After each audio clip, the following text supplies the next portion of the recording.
पहला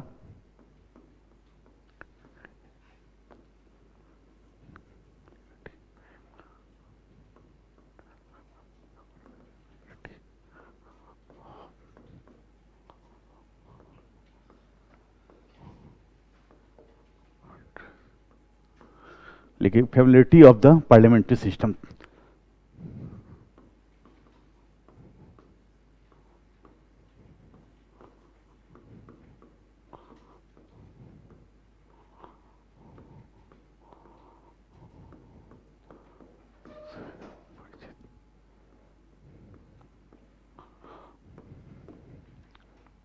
पहला लिखिए familiarity of the parliamentary system, संसदीय शासन व्यवस्था से परिचित। इसमें क्या क्या पॉइंट आप लोग दे दोगे, इसको एक्सप्लेन करोगे तो? अभी आप लोग बोल रहे थे और चूंकि ब्रिटेन में ये सिस्टम पहले से फॉलो हो रहा था और हमारे यहाँ पहली बार भारत में 1935 गवर्नमेंट ऑफ 1935 के एक्ट के माध्यम से भारत में parliamentary form of the system को एक तरह से हमने इंप्लीमेंट किया था। चूंकि गवर्नमेंट ऑफ 1935 के एक्ट के माध्यम से भारत में पहली बार डुअल गवर्नमेंट की यानी द्वैध शासन की प्रोविजंस किए गए 1935 में। आप लोग जानते हो 1937 में जो इसके तहत प्रोविंशियल स्टेट की एस्टेब्लिशमेंट हुई थी, प्रोविंशियल स्टेट का चुनाव हुआ था, ठीक। तो पहली बार इस एक्ट के माध्यम से 1935 के एक्ट के माध्यम से तो पहला चीज हो गया कि इस व्यवस्था को हम 1935 के माध्यम से गवर्नमेंट ऑफ 1935 के एक्ट के माध्यम से पहले से परिचित हैं, पहले से हम देख रहे हैं। ब्रिटेन में भी यह सिस्टम पहले से लागू था, तो हम चाहे अनचाहे इस सिस्टम को पहले से ही हम इसके बारे में फैमिलियर है, ठीक। तो कंपैरेटिवली टू नए सिस्टम को अपनाने से बेहतर विकल्प था कि हम पुराने सिस्टम को ही एडॉप्ट करें, जिसके बारे में हम पहले से उसकी एक पॉजिटिव पॉइंट एक नेगेटिव पॉइंट से पहले से जब परिचित हैं तो उस सिस्टम को एडॉप्ट करना हमारे जैसे स्टेट के लिए बहुत बेहतर विकल्प था। क्लियर? दूसरा पॉइंट देखिएगा, preference to more responsibilities, preference to more responsibilities instead of fix tenure, preference to more responsibilities, preference to more responsibilities instead of fixed tenure।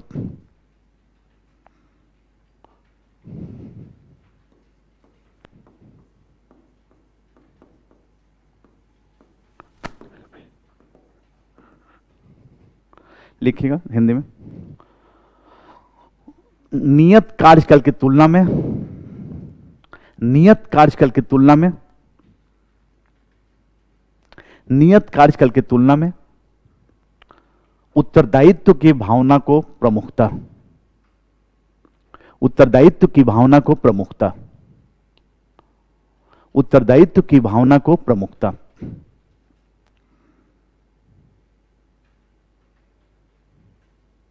तो यहां भी हम लोग देखेंगे कि फिक्स टेन्योर में क्या हो जाएगा, गवर्नमेंट का बिहेवियर कैसा होने की संभावना है, एज ए डिक्टेटर, ठीक, एज ए डिक्टेटर होने की संभावना है। और जब फिक्स टेन्योर हम दे देंगे तो उसको किसी भी प्रकार से उस फिक्स टेन्योर के पहले यानी उसके कार्यकाल के पहले, उसके टेन्योर के पहले उसको पोस्ट से, उसके पद से रिमूव करना एक बहुत ही टफ काम हो जाएगा, बहुत ही टफ काम हो जाएगा, ठीक। तो वैसी प्रोबेबिलिटी ये बन सकती है कि फ्यूचर में कि अगर फिक्स टेन्योर कर दिया जाए तो गवर्नमेंट का जो बिहेवियर होगा, गवर्नमेंट का जो नेचर होगा वह just like as a dictator की तरह, ठीक, एज ए डिक्टेटर की तरह।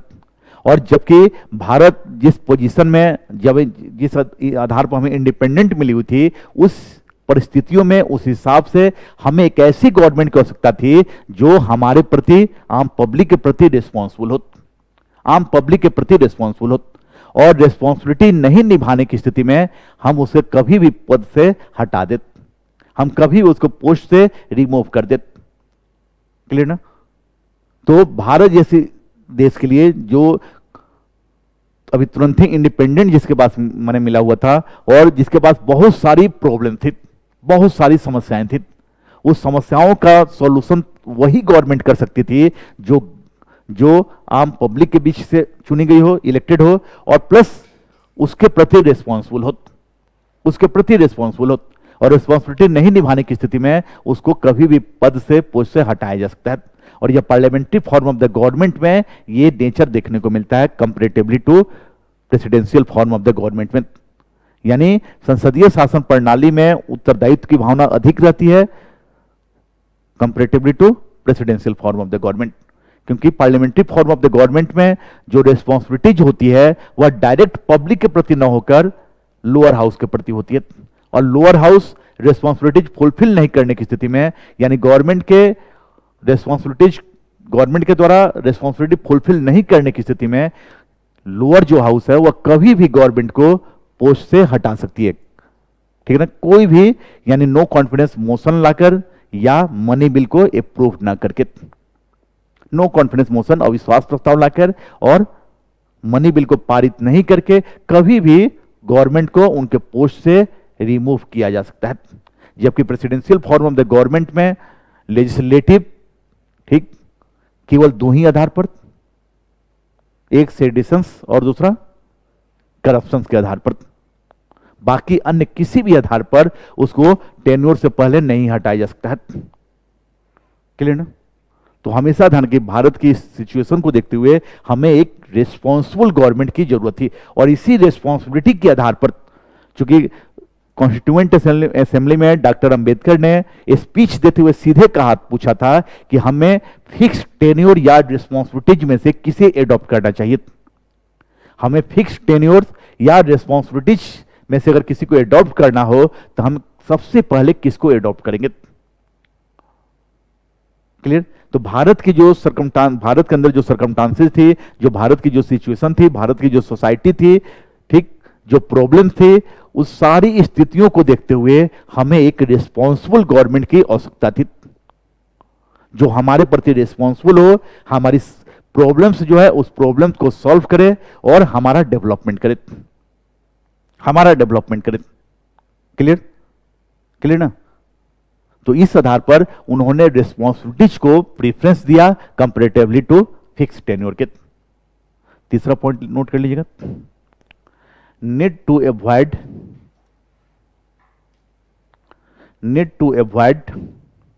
legislative executive conflict.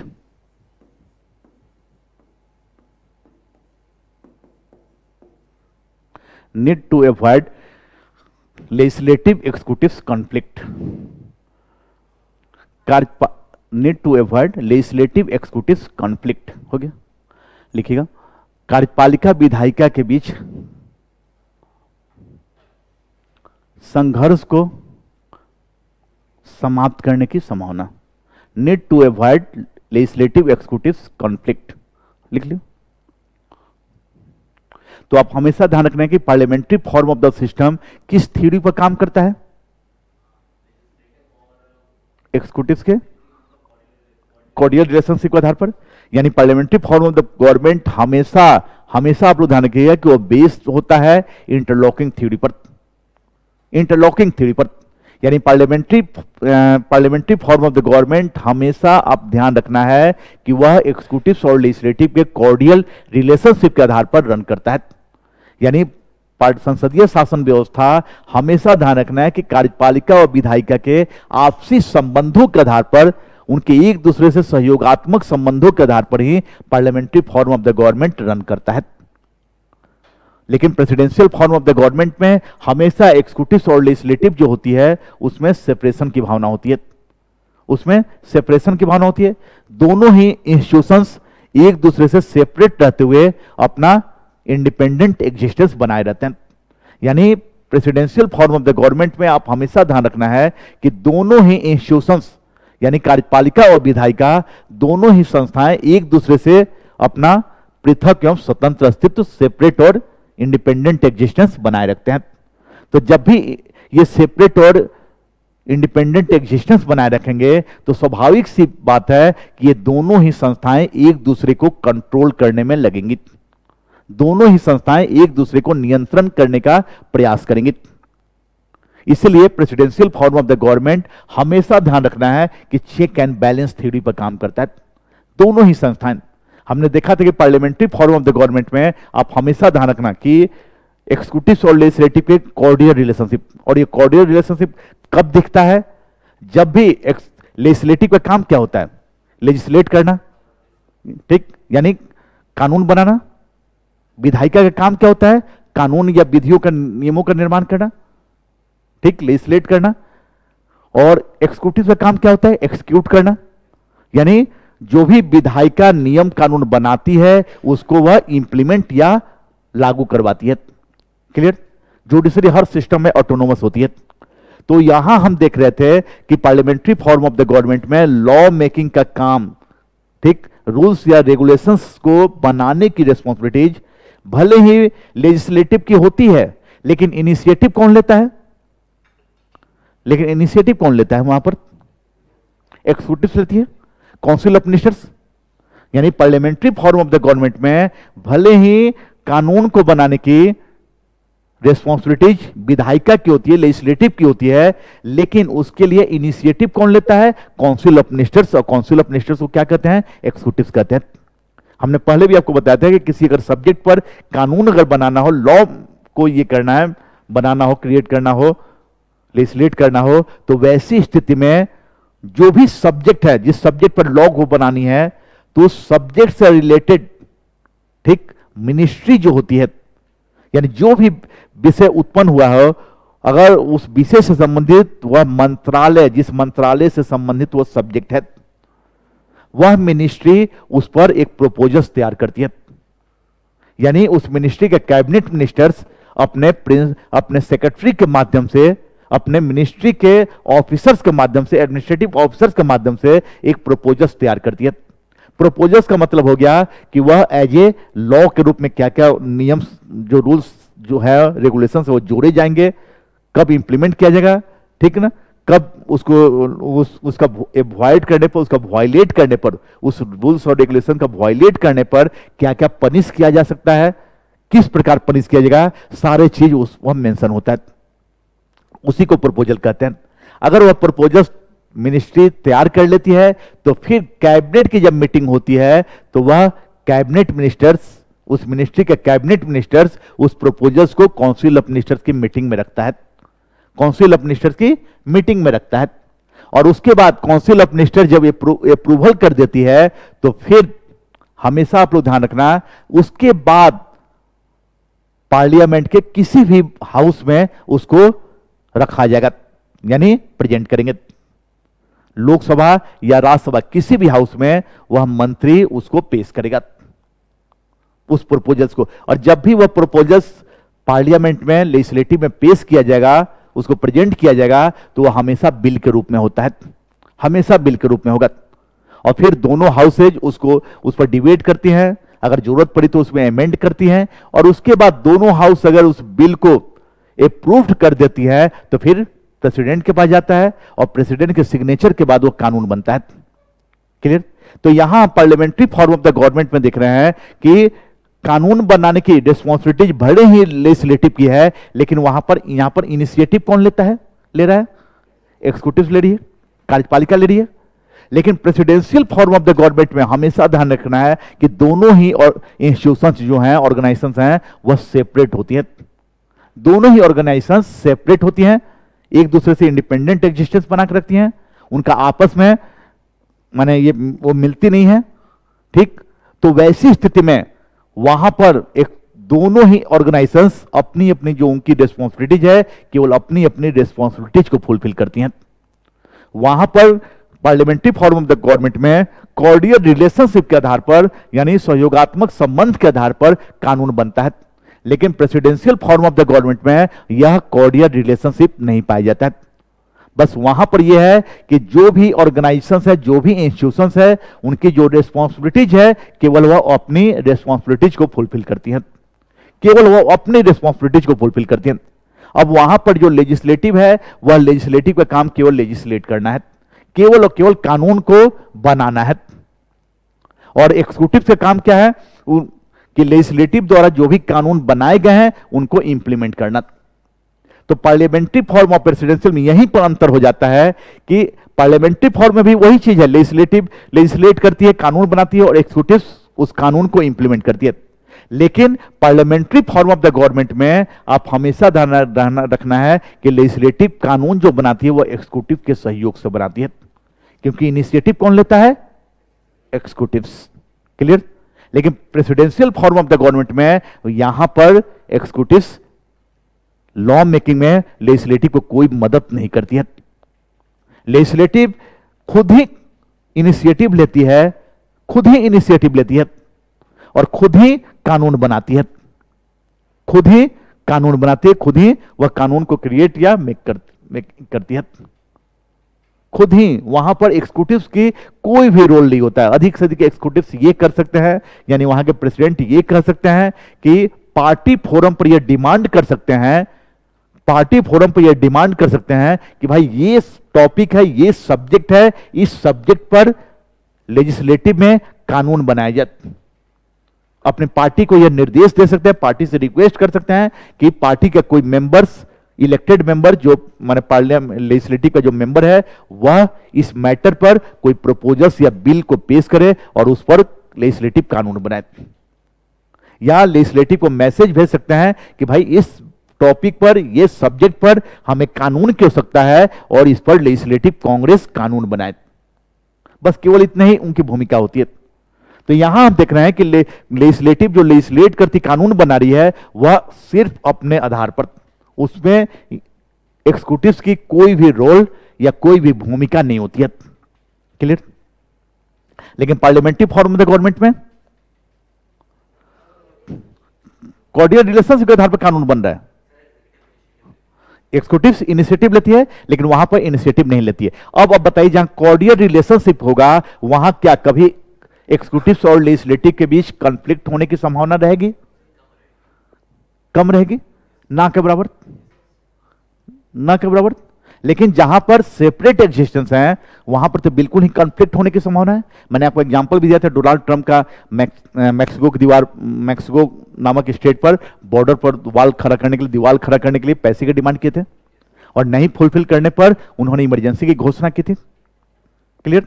अमेरिका के संदर्भ में तो वहां पर हमेशा कॉन्फ्लिक्ट की संभावना बनी रहेगी।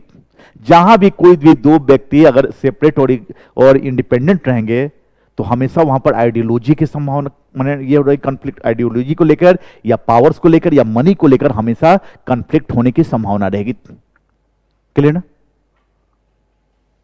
ठीक है ना?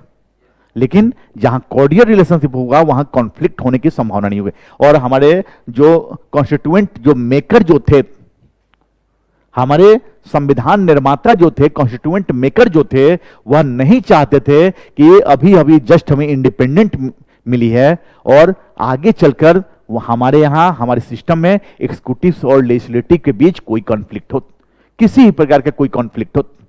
वह ऐसा नहीं चाहते थे। वह चाहते थे कि अभी अभी जस्ट हमें अंग्रेजों के माध्यम से अभी हमें इंडिपेंडेंट मिला हुआ है, उन्होंने हमें, ब्रिटिशों ने हमारा बहुत ज्यादा एक्सप्लॉयटेशन किया है, हर लेवल पर हमारा एक्सप्लॉयटेशन किया है, वह फिजिकली हो, मेंटली हो, इकोनॉमिकली हो, हर लेवल पर भारत का उन्होंने एक्सप्लॉयटेशन किया है। तो वैसी स्थिति में हमें अपने सिटीजन्स को उस एक्सप्लॉयटेशन से बचाना था और उनका ग्रोथ करना था, उनका डेवलपमेंट करना था। ठीक, उनका हमें ग्रोथ करना था, विकास करना था। तो उस स्थिति में वह नहीं चाहते थे कि किसी भी प्रकार का हमारे सिस्टम में कोई कॉन्फ्लिक्ट हो, कोई मतभेद हो। वे चाहते थे कि हमारी जो सिस्टम, जो भी इंडिपेंडेंट का जो भी हम सिस्टम एडॉप्ट करें, वह सिस्टम ऐसा होनी चाहिए कि वह कॉर्डियल रिलेशनशिप के आधार पर स्मूथली रन करे, स्मूथली रन करे और हमारी जो भी समस्याएं हैं उन समस्याओं का समाधान करे और देश को डेवलपमेंट करे, देश को विकास पर ले जाए। क्लियर? तो इसी कारण से कॉन्फ्लिक्ट से बचने के लिए ही उन्होंने parliamentary form of the government को एडॉप्ट किया। क्लियर ना? फिर अगला पॉइंट लिख लीजिएगा, nature of Indian society. Nature of Indian society, nature of Indian society मतलब सीधा है, इंडियन सोसाइटी, भारतीय समाज की प्रवृत्ति, भारतीय समाज की प्रवृत्ति, भारतीय समाज की प्रकृति, प्रवृत्ति नहीं, प्रकृति।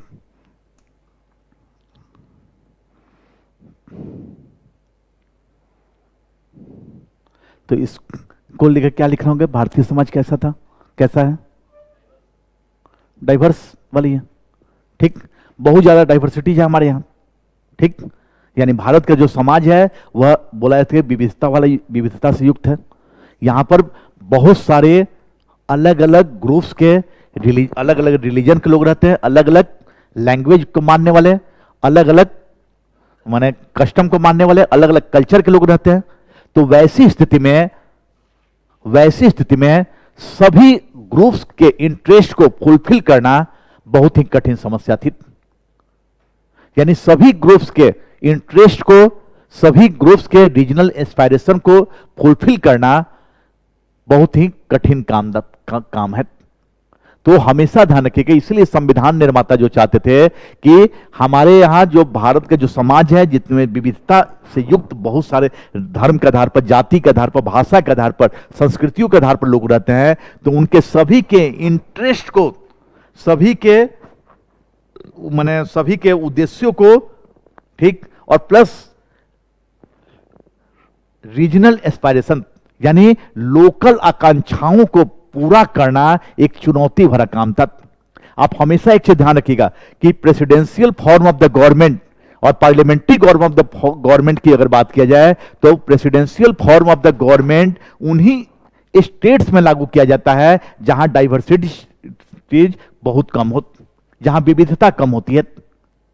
वहां पर presidential form of the government को लागू करना आसान है कंपैरेटिवली टू वैसे रीजन में, वैसे एरिया में जहां डाइवर्सिटीज बहुत ज्यादा होती है, जहां डाइवर्सिटीज बहुत ज्यादा होती है। हमारे यहां केवल सोसाइटी के आधार पर भी डाइवर्सिटी नहीं है, बल्कि रीजन के आधार पर भी डाइवर्सिटी है, रीजन एरिया के आधार पर भी डाइवर्सिटी है। कहीं आप चलेंगे तो पहाड़ मिलेंगे, माउंटेन मिलेंगे, तो कहीं पर डेजर्ट मिलेंगे, और कहीं पर प्लेन मिलेंगे, और कहीं पर, तो ये स्थिति जो है, तो इतनी ज्यादा हमारे यहां सोसाइटी के साथ साथ आपको एरिया वाइज भी डाइवर्सिटी है। तो वैसी स्थिति में हमेशा ध्यान रखिएगा, जहां भी इतनी सारी डाइवर्सिटीज होती हैं, वहां पर उस सिस्टम के लिए, उस एरिया के लिए, उस व्यवस्था में parliamentary form of the government को एडॉप्ट करना बेहतर होता है। क्योंकि parliamentary form of the government हमेशा ध्यान रखिएगा वह रीजनल सिस्टम के आधार पर काम करता है। Parliamentary form of the government regional के आधार पर, रीजन के आधार पर वह रिप्रेजेंट करता है, रीजनल एस्पायरेशन को रिप्रेजेंट करता है, ठीक। Parliamentary form of the government हमेशा ध्यान रखिएगा कि संसदीय शासन व्यवस्था में parliamentary form of the government में हमेशा रीजनल इलेक्टोरेट के माध्यम से वह भारतीय पब्लिक को, वहां के लोगों को रिप्रेजेंट करता है। क्षेत्रीय संसदीय क्षेत्रीय मतदाता के आधार पर, क्षेत्रीय आधार पर वह भारत की जनता को रिप्रेजेंट करता है। अगर हम बात करें लखनऊ की, अगर बात करें तो लखनऊ के सांसद कौन है? आपको डिफेंस मिनिस्टर। लखनऊ में कितनी पार्लियामेंट्री सीट है? कितनी टोटल लखनऊ में? 2 है कि 1 है? एक ही है ना। तो आपके लखनऊ के सांसद जो हैं राजनाथ सिंह, तो राजनाथ सिंह जो हमारे डिफेंस मिनिस्टर हैं, वह लखनऊ पार्लियामेंट्री एरिया को रिप्रेजेंट करते हैं। लखनऊ संसदीय क्षेत्र को वह रिप्रेजेंट करते हैं, यानी लखनऊ के वे सभी भारतीय नागरिकों को वह रिप्रेजेंट करते हैं, चाहे वो वोट दिए हों या नहीं दिए हों। क्लियर? तो यहां पर आप हमेशा इस चीज को ध्यान रखना है कि parliamentary form of the government, जहां पर एरिया और सोसाइटी के आधार पर डाइवर्सिटीज होती है, वहां के लिए parliamentary form of the government सबसे सुटेबल सिस्टम होता है। लेकिन जहां presidential form of the government, वहीं पर ज्यादा सुटेबल होता है जहां डाइवर्सिटीज नहीं होती है, जहां विविधता नहीं होती है, पहला चीज। और दूसरा चीज ध्यान रखिएगा कि जहां भी डाइवर्सिटीज होगी, वहां पर रीजन के आधार पर लोग बटे होते हैं। वहां की जो पब्लिक होती है वह रीजन के आधार पर बटी होती है, और उसी रीजन को parliamentary form of the government represent करती है, जबकि presidential form of the government में ऐसी बात नहीं होती है। तीसरा चीज आप लोग ध्यान रखिएगा कि parliamentary form of the government में हमेशा parliamentary form of the government में नेशनल इंटरेस्ट की कंपैरेटिवली रीजनल एस्पेक्ट को ज्यादा इंपॉर्टेंट दिया जाता है। हमेशा parliamentary form of the government में रीजनल यानी नेशनल इंटरेस्ट की तुलना में रीजनल इंटरेस्ट को ज्यादा हम महत्व देते हैं, क्योंकि हम बटे हुए होते हैं, हम डिवाइड होते हैं कास्ट के आधार पर, रिलीजन के आधार पर, लैंग्वेज के आधार पर, कस्टम के आधार पर बटे होते हैं।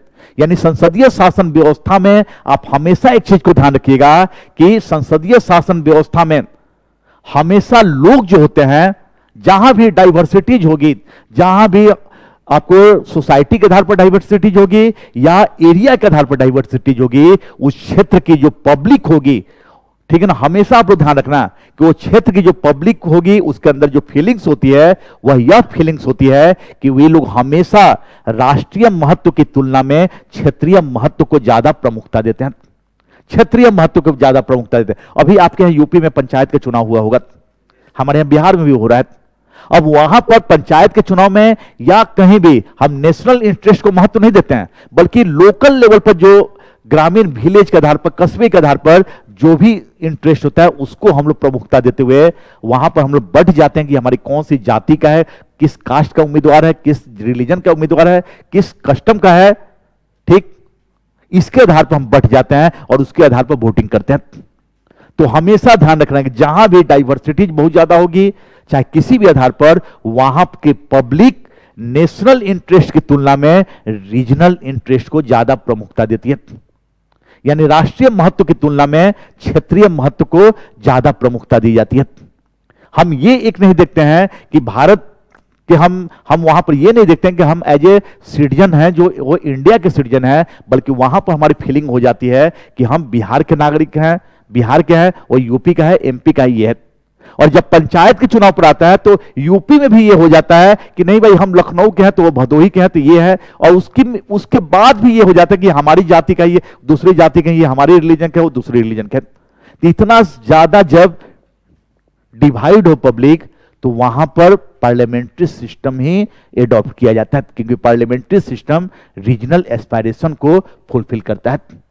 लेकिन presidential form of the government में हमेशा आप लोग ध्यान रखिएगा कि वहां की जो पब्लिक होती है इतनी ज्यादा डाइवर्सिटी वहां नहीं होती है, और वहां की जो पब्लिक होती है एज ए सिटीजन के रूप में, एज ए नेशन के रूप में, वे हमेशा एज ए राष्ट्र के रूप में वे हमेशा एक चीज ध्यान रखिएगा कि वह नेशनल इंटरेस्ट को हमेशा प्रमोट करते हैं, नेशनल इंटरेस्ट को प्रमोट करते हैं।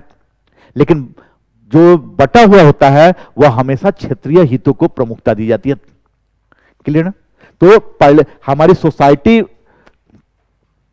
का जो नेचर है वह डाइवर्सिटीज वाला है, अलग अलग कास्ट रिलीजन के लोग रहते हैं, तो वैसी स्थिति में सभी ग्रुप के इंटरेस्ट को फुलफिल करना, सभी ग्रुप्स के लोगों के डिमांड को फुलफिल करना, उनके एस्पायरेशन को, उनकी आकांक्षाओं को फुलफिल करना सबसे जरूरी काम था।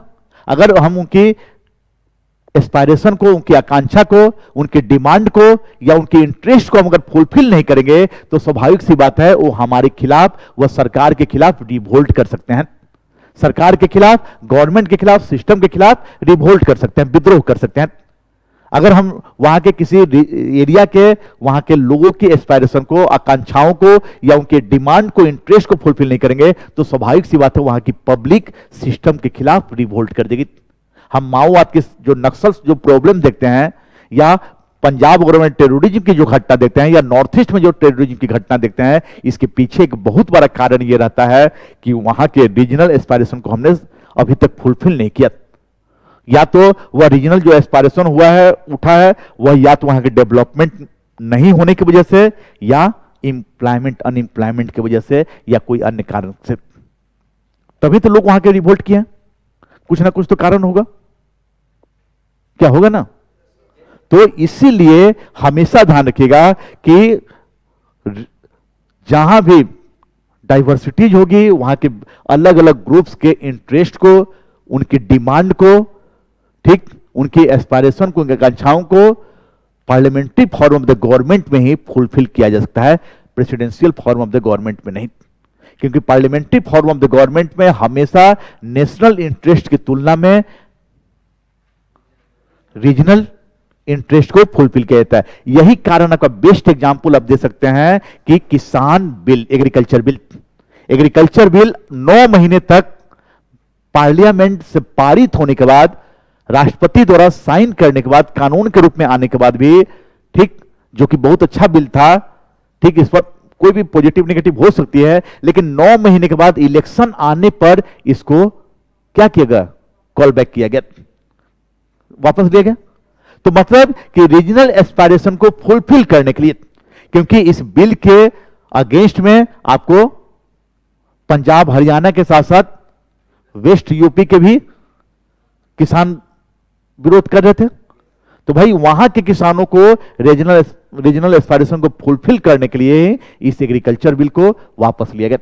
यानी यहां हम शोक दिख रहा है कि नेशनल इंटरेस्ट, उस बिल से किसानों को बहुत फायदा भी था, बहुत ज्यादा फायदा था। बिल आप लोग पढ़ेंगे तो बहुत ज्यादा फायदा था किसानों को, लेकिन नेशनल इंटरेस्ट की तुलना पे हमने रीजनल एस्पेक्ट को प्रेफरेंस दिया और तभी लास्ट में मजबूर होकर गवर्नमेंट को यह बिल वापस लेना पड़ा। हम एग्जांपल इसको दे सकते हैं। एक तरह से इस बिल को वापस लेने का मतलब यह हो गया कि पार्लियामेंट की सोवर्निटी को एक तरह से चैलेंज दिया गया। भाई पार्लियामेंट सोवर्जिन है,